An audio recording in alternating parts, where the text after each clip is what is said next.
Sedangkan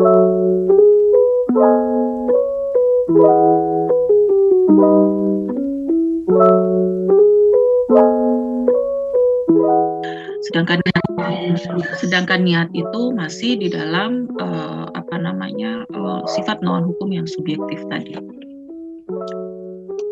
Oke, kemudian di dalam hal itu juga kemudian Melihatno menyatakan kesengajaan. Nah, ini kesengajaan melawan hukum objektif gitu ya. Nah, nanti silakan diperdalam lagi dengan melakukan literasi gitu ya. Tapi pada prinsipnya saya ingin menyampaikan bahwa niat di dalam percobaan itu tidak bisa disamakan dengan kesengajaan di dalam delik yang biasa, yaitu kejahatan biasa gitu ya.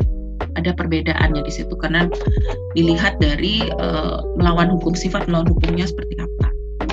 Silakan nanti diliterasi karena ini sudah dapat juga di hukum pidana 1 gitu ya. Silakan nanti diperkuat kembali. Nah, kemudian permulaan pelaksanaan. Jadi permulaan pelaksanaan yang dimaksud dalam percobaan ini adalah permulaan pelaksanaan kejahatan. Jadi juga dilematis sekali di awal gitu ya. Saya baca tentang percobaan bagaimana para sarjana kita di masa lalu itu mempertahankan pemikirannya. Yang satu ada bilang ini mulai dari permulaan perbuatan persiapan, ada yang bilang ada perbuatan pelaksanaan begitu dan seterusnya. Tapi kita kembali berpulang kepada KUHP itu kan secara jelas di pasal 53 sudah menyatakan bahwa permulaan pelaksanaan kejahatan. Jadi permulaan yang dimaksud di dalam percobaan itu lebih difokuskan pada permulaan pelaksanaan kejahatan, bukan pada perbuatan persiapan. Perbuatan persiapan itu kalau kita boleh mungkin kita boleh andaikan gitu ya, kita boleh andai-andaikan itu adalah sebagai informasi penunjang bahwa di situ memang terjadi upaya-upaya untuk mewujudkan percobaan ini gitu. Nah, ini contohnya untuk menguatkan lagi. A berniat mencuri di rumah B, di malam hari ia mendatangi rumah B, mengendap-endap lalu melompati pagar B dan mencongkel jendela. Ini adalah permulaan pelaksanaan pencurian, percobaan mencuri gitu ya. Percobaan mencuri permulaan pelaksanaannya antara lain dia datengin rumah B dengan cara mengendap-endap. Jadi dengan cara mengendap-endap di malam hari lagi ya, mengendap-endap gitu ya. Kayak kucing mau nyerang temannya tuh kan mengendap-endap gitu ya. Nah, kemudian setelah rasanya aman, dia lompati pagar gitu ya. Kemudian mulai mencongkel jendela. Ini permulaan pelaksanaan. Yang ketiga itu adalah tentang tidak selesai. Bukan semata-mata karena kehendaknya sendiri. Nah, ini sudah berkali-kali juga saya sebutkan tadi bahwa ada faktor penghambat gitu ya. Faktor ini bisa jadi adalah menunda kemudian gitu ya kejahatan itu terwujud, kemudian juga bisa menjadikan itu gagal gitu ya. Entah itu tertunda, entah itu gagal gitu ya. Itu bisa terjadi karena ada faktor-faktor X tadi ya, yang sifatnya eksternal dari luar diri pelaku, kemudian mendorong pemikiran pelaku yang akhirnya secara internal pelaku juga mengolahnya, nggak mau deh, nggak usah deh, nggak jadi deh gitu ya melakukan ini gitu. Contohnya tadi sudah real, contohnya sudah terbaca tadi ya, dimana si Tony tidak jadi membunuh Tono tidak jadi membunuh Tony lantaran anaknya tadi menangis. Nah, kita nggak tahu apakah menangisnya si anak ini mempengaruhi pemikirannya si Tono sampai kemudian Tono membatalkan menghentikan gitu ya terwujudnya kejahatan yang dia niatkan gitu. Ini inti percobaan. Jadi saya sebetulnya ini bukan arti ini bukan dalam teori mungkin nggak ada, tapi ini adalah melihat dari sekian pembicaraan tentang percobaan, kita mencoba untuk menyimpulkan sendiri gitu ya. Nah, ini adalah pemahaman saya gitu tentang percobaan itu. Jadi percobaan itu saya lihat sebagai perbuatan ya yang tidak mencapai akibat yang diniatkan, itu pertama. Kemudian kenapa itu tidak tercapai, itu karena ada kegagalan, ada ketidakberhasilan ya. Nah, ketidakberhasilan dan kegagalan ini bisa banyak ya faktornya gitu ya, bisa karena pelakunya, kemudian bisa karena alat dan sarana, bisa juga karena objeknya. Jadi banyak penyebabnya gitu ya.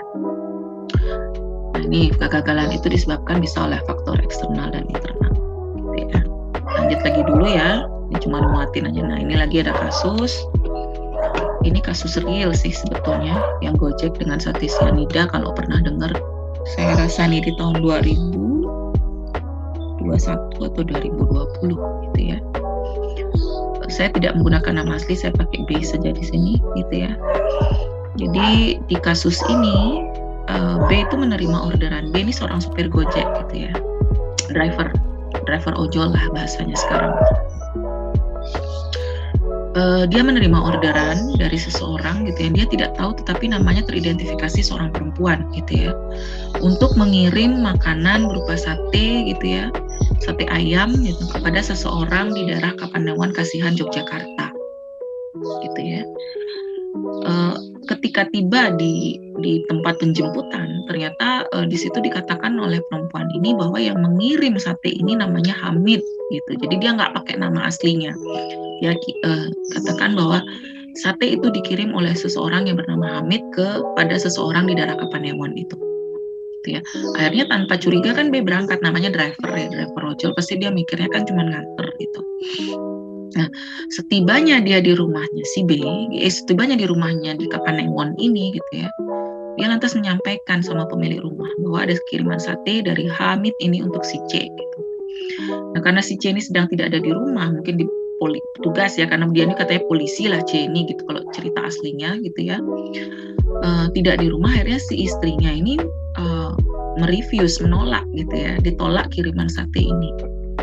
Dia mengatakan bahwa dia sama sekali tidak mengorder sate dari siapapun, jadi dia menolak, gitu. Nggak mau dia menerima. Nah, karena driver ini sudah sudah terlanjur tiba di situ, dia juga nggak bisa mengembalikan orderan gitu ya. Mengembalikan barang yang dibawa itu gitu. Akhirnya dia membawa pulang satenya dan makan satenya bersama anaknya itu di saat bulan puasa lagi katanya kasusnya gitu ya. Jadi pas berbuka lah mereka makan. Tidak lama kemudian ada yang ganjil gitu. Pertama si B ini sama istrinya merasa nggak nyaman gitu, ada pahitnya di tenggorokan gitu. Dan yang paling parah adalah anaknya yang kemudian tidak sadarkan diri gitu ya. Dan akhirnya oleh B dilarikanlah ke RSUD Yogyakarta. Setibanya di sana sudah dapat perawatan intensif, si anak ini ternyata tidak bisa diselamatkan dan dinyatakan meninggal dunia karena keracunan sate bersianida. Jadi sate itu ternyata ada kandungan sianidanya. Kalau sudah pernah baca kasus ini pasti sudah tahu jawabannya, akhirnya diputus dengan pasal apa gitu ya. Tapi saya mencoba untuk mengajak saudara menganalisa lagi apakah ini ada percobaan kejahatan nggak di kasus ini. Yang 4 tadi jangan jawab lagi ya. Yang 4 tadi jangan jawab lagi, yang moderator tolong dicatat yang udah jawab. Mungkin yang lainnya mau mengemukakan pendapat untuk case ini. Harus belajar nih. Belajar untuk membangun istilahnya argumentasi hukum. Kira-kira gimana? Untuk kasus ini silakan dibaca dulu, nggak apa-apa. Ibu tunggu, ibu dengan sabar akan menunggu. Dibaca dulu case-nya, kira-kira ada percobaan nggak sebetulnya. Jadi kalau putusan pengadilannya ada pasal tertentu yang diterapkan gitu ya. Ya saya mencoba untuk keluar dari pasal itu, lihat dulu dari awal, kira-kira ini ada percobaan apa enggak.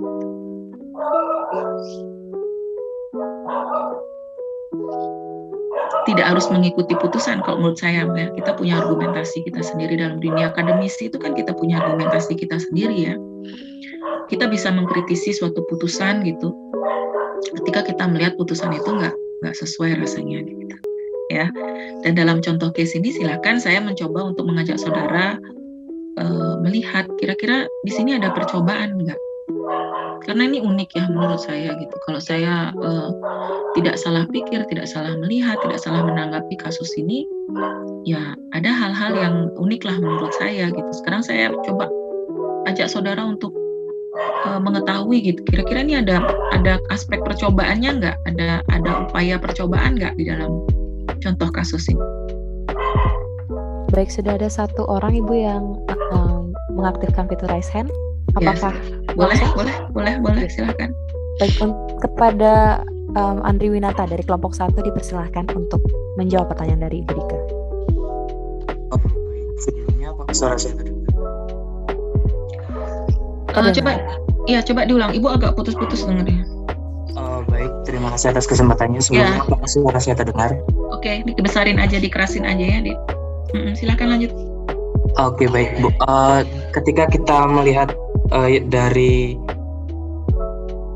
suatu kata negara tadi bahwa dirumuskan percobaan itu adalah sebagai permulaan kejahatan yang belum selesai, seperti itu. Nah, dari yang saya tangkap dari kasus ini, itu memang sudah ada niat untuk membunuh si B, namun karena si C itu, membunuh si C, namun karena si C itu tidak ada di rumah, hanya ada istrinya, kemudian dibawa pulang oleh si B, dan ini sudah termasuk ke pelaksanaan karena sate tersebut itu sudah diantarkan ke targetnya, namun karena target tidak berada di rumah, kemudian istrinya juga menolak, itu akhirnya berimbas ke si B, yang dimana ini adalah suatu bentuk kegagalan atau tidak selesainya dari kasus pembunuhan seperti itu. Jadi ini bisa dianggap percobaan Bu, karena tidak sesuai target dan ini gagal di luar kendali dari si pelaku, seperti itu. Oke, yang lainnya ada lagi? Yang lainnya ada lagi? Baik, sudah ada yang mengaktifkan fitur raise hand lagi, Bu? Oke, silahkan. Langsung saja saya pilih dari kelompok 3 atas nama Wulan Widiawati, dipersilakan untuk mengaktifkan fitur mikrofon. Terima kasih atas kesempatannya. Suara saya terdengar, Bu? Kasus ini adanya percobaan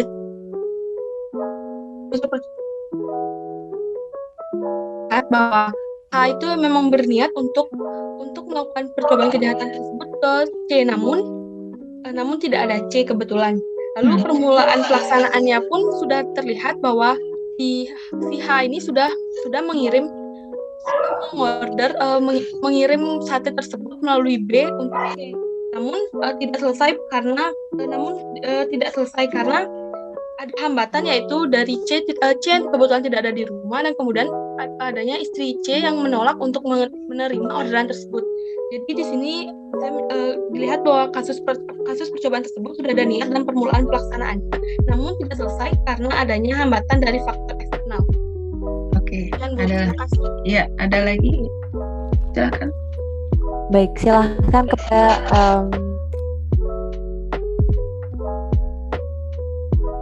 Niputu Diah dari kelompok 9. Baik, terima kasih atas waktu yang telah diberikan. Sebelumnya, apakah suara saya terdengar, Ibu? Iya, terdengar.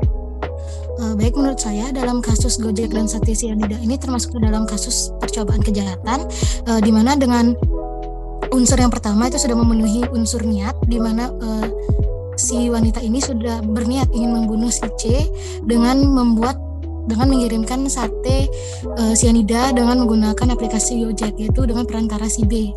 Dan ini juga merupakan unsur dari permulaan pelaksanaan. Dan unsur ketiga yang memenuhi kasus ini adalah yaitu unsur ketidaksengajaan dengan melakukan tindakan pembunuhan dengan yang itu. Terima kasih. Ya. Oke, yang lainnya? Masih lagi berapa? Lagi 2. Moderator. Tunggu, masih lagi 2, Ibu. Ya. Baik, kepada Ida Ayu Kadediah dari kelompok 1, dipersilakan untuk menjawab pertanyaan dari Ibu Dika. Apakah suara saya dapat terdengar dengan jelas, Ibu? Ya, terdengar. Baik, dari uraian kasus yang telah dijabarkan dalam PPT ini, menurut saya tidak termasuk dalam percobaan kejahatan, Ibu, karena kita melihat di kalimat terakhirnya bahwa percobaan itu kan deliknya tidak selesai. Nah, ini deliknya sudah selesai, yaitu pembunuhannya itu sudah terjadi, Ibu, walaupun memang targetnya berbeda, Ibu. Sekian, Ibu. Oke. Baik, satu lagi, Ibu. Ya. Dari kelompok 10 atas nama Dewa Ayu, persilakan untuk mengaktifkan fitur mikrofon. Baik, terima kasih atas kesempatannya. Sebelumnya suara saya apakah sudah terdengar? Ya, terdengar. Baik, menurut analisis saya mengenai kasus tadi itu menurut saya bukan merupakan percobaan pembunuhan atau percobaan kejahatan, Bu, karena di sini sudah ada korban yang terbilang sudah terbunuh oleh kelakuan si pengirim kartu cyanida ini, yaitu anak si B. Jadi di sini mungkin lebih ke kasus pembunuhan berencana karena sudah terdapat korban di dalamnya. Terima kasih. Nah, ya, jadi dari 5 gitu ya, dari 5 ada 2 yang menyatakan ini bukan percobaan, gitu ya. 2 yang bukan percobaan ini mengatakan karena sudah ada delik selesai itu tadi, 1 ya, artinya walaupun objeknya tidak tepat atau salah sasaran gitu ya, objeknya tidak sesuai, tapi sudah terjadi pembunuhan gitu ya, dimana pembunuhan ini kan suatu kejahatan yang memang ya memang harus diproses lebih lanjut gitu, sederhananya gitu ya. Kemudian yang 1 juga menyatakan bukan percobaan karena ini kategorinya pembunuhan berencana, sudah ada korban. Jadi melihatnya ada kepentingan yang jauh lebih besar yang ternyata kemudian menjadi alasan ini tidak mengkategorikan ini sebagai percobaan gitu ya. Baik, dalam konteks kasus ini gitu ya, kayak saya bilang tadi untuk mengkritisi ya, kita belajar untuk membangun argumentasi legal standing kita, legal opinion kita gitu ya tentang suatu kasus gitu. Boleh saja kita mengatakan A, B, C, D gitu ya. Dan saya tidak menyalahkan ya. Ini bagus, ini semua legal standing-nya. Artinya upaya untuk membangun argumentasi hukumnya sudah bagus. Jadi memang kalau kita melihat dari kasus ini gitu, memang terlihat di awal-awal memang ada upaya percobaan. Ya, di awal gitu ya, ada upaya percobaan kepada C gitu ya. Jadi ingin membunuh si C sebetulnya. Kemudian ternyata di tengah perjalanan belok nih, kalau orang nyari jalan gitu ya, lurus awalnya, terus tiba-tiba udah sampai lurusan di ujung itu terpaksa harus belok gitu, dan beloknya ini kemudian malah berakibat akhirnya ada kematian gitu ya. Nah, kalau merujuk kepada putusan pengadilan ya, saya mencoba untuk melihat gitu. Kalau merujuk pada putusan pengadilan, mohon nanti dicek ulang lagi, dilakukan cross check gitu ya. Putusan pengadilan di Yogyakarta itu kalau saya tidak salah menangkap akhirnya menjatuhkan pasal 340 pembunuhan perencanaan kepada yang bersangkutan gitu ya. Dengan alasan seperti yang dikemukakan temannya, ini poin 4 sama poin 5 yang mahasiswa keempat dan mahasiswa kelima, saya nggak catat namanya tadi. Ya nggak tahu saya apa mereka sudah baca case-nya atau bagaimana gitu. Tetapi intinya memang seperti itulah kondisinya, bahwa karena ada kepentingan yang jauh lebih besar yang kemudian akhirnya memberi efek atau memberikan pemikiran kepada pertimbangan kepada hakim untuk tidak mengatakan ini percobaan saja gitu, tapi juga ada aspek pembunuhan yang memang sudah diwujudkan gitu ya, walaupun salah sasaran. Dalam hukum pidana kan ada nih, saya lupa istilahnya, nanti silakan diliterasi gitu ya, ada istilahnya ini tentang ketika kesengajaan itu kesengajaan itu tidak tercapai gitu ya. Nah, tuh silakan nanti kalian yang literasi. Ada tuh tiga jenis kesengajaan, coba nanti dimasukkan ke situ gitu ya. Jadi dari kasus ini memang putusan pengadilan 16 tahun ya, dari tuntutan 18 tahun jadi 16 tahun gitu. Terhadap yang bersangkutan ini dikenakan pasal 340. Jadi bukan kategori percobaan, katanya begitu.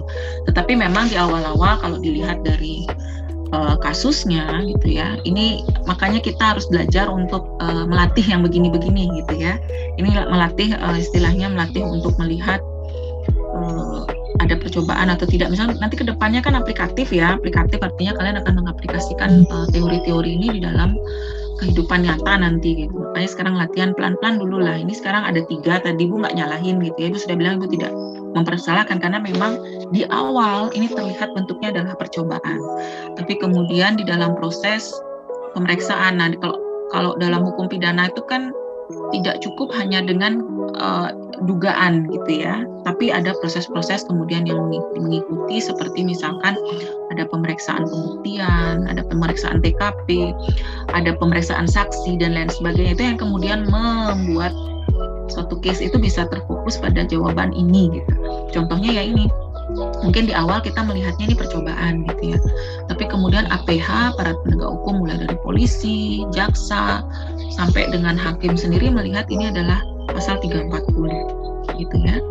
Jadi kalau dapat disimpulkan, ini memang sedikit, ini memang tidak ada, kalau mengikuti gitu ya, kalau mengikuti putusan itu akan terlihat bahwa ini tidak ada percobaan. Tapi kalau melihat detail case-nya, kita akan merasa bahwa kayaknya dia percobaan pembunuhannya sama si C, tapi tidak berhasil gitu ya. Nah ini kasus yang memang akan banyak saudara hadapi nanti ke depannya, kasus-kasus seperti ini akan banyak sekali saudara hadapi. Karena itu latihan pelan-pelan ya. Nanti coba lagi cari kasus percobaan yang seperti yang beda lagi dari ini. Coba lagi bikin argumentasi hukumnya, nanti diskusikan sekali lagi sama siapapun, dosen-dosen saudara boleh gitu ya. Diangkat jadi skripsi juga boleh gitu ya. Jadi melihat pertimbangan hukum misalkan tentang putusan ini gitu ya. Kenapa bisa 340 pada misalnya ada percobaan. Halo, moderator, ada mau menyampaikan sesuatu waktu? Nggih, mohon izin memberitahu Ibu untuk waktunya tersisa 6 menit lagi. Nah itu saya bilang nih materinya banyak nih, tapi saya dikasih 1 jam gitu ya. Gila aja nih, penyertaan belum. Nah ini nanti ya, ini juga sama, ini kurang lebih untuk menunjukkan bahwa